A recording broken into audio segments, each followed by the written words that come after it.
it's me, Sandwich Eater.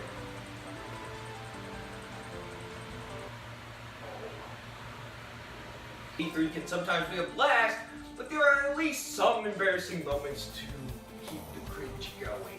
With E3 coming up in about 2 months, it's about time I literally give you a top 10 of the most embarrassing E3 moments. Tagged as the most powerful console ever by Microsoft, the Xbox One X was 4K, high quality, and visually stunning.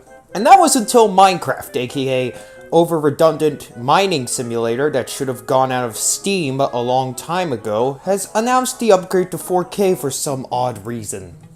And you get the same fucking graphics and shit.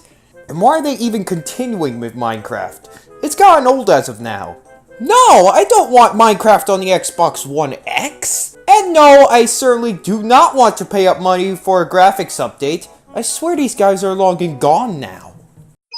Couldn't stand another minute. Ubisoft at E3 2010 was decent, but then there was laser tag. Ubisoft definitely had a rocky understanding of the gaming community. While they released games like Assassin's Creed and Splinter Cell, we've also had fails from them, including this attempt at trying to do something unique and cool. After a group of women come on stage performing aerobics and firing some cheap plastic laser guns for a game called Battle Tag, it was clear that this had no budget nor clue of what to do whatsoever. And you know what's worst? It cost $130.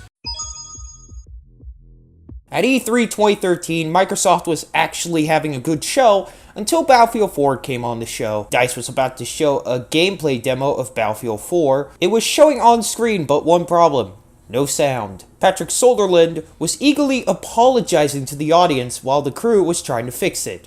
And yet, when the game was released, the game still sucked.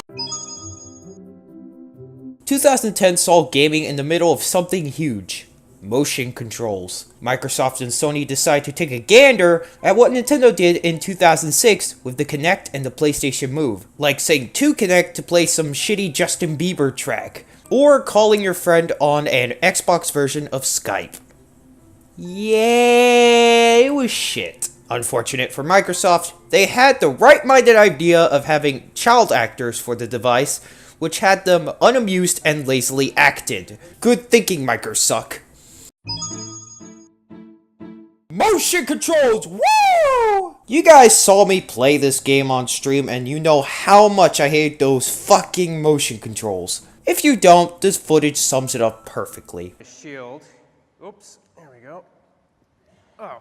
So I can swing kind of at any angle here.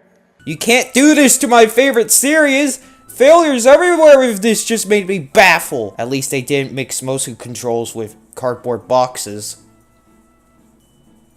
Oh wait.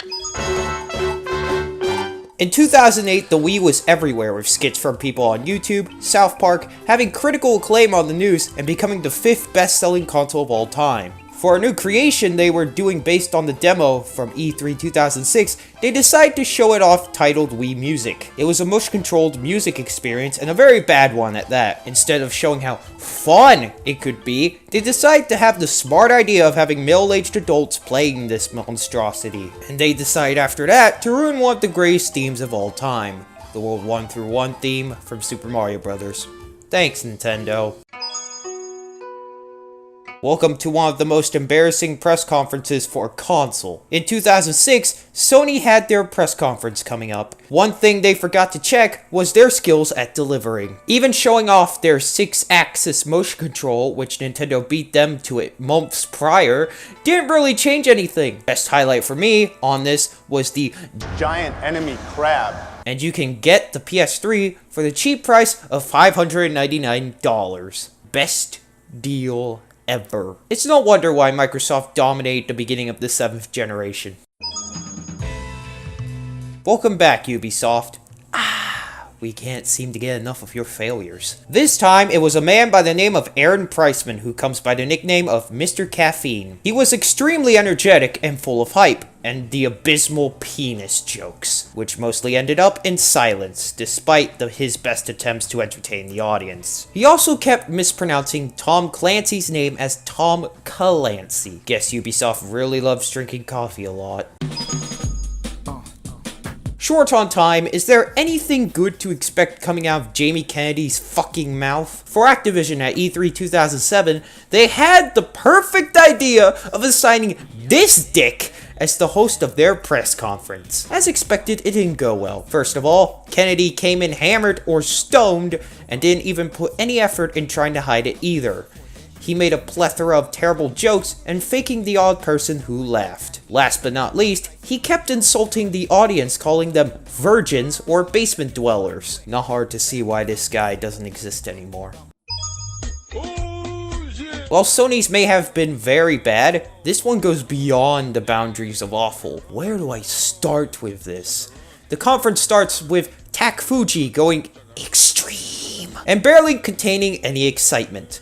What came next was the mastermind of cringe, including the screen unable to start Def Jam rap star, Mexican wrestlers slapping each other like whiny girls, a cursed rap by Russell Simmons, a stare which gives more chills than anything, and the amazingly unenthusiastic dance routine of E3 history. Well, Konami, hope you're happy going bankrupt in the future. What do you guys think was your most embarrassing E3 moment? Answer the question down below. See you guys.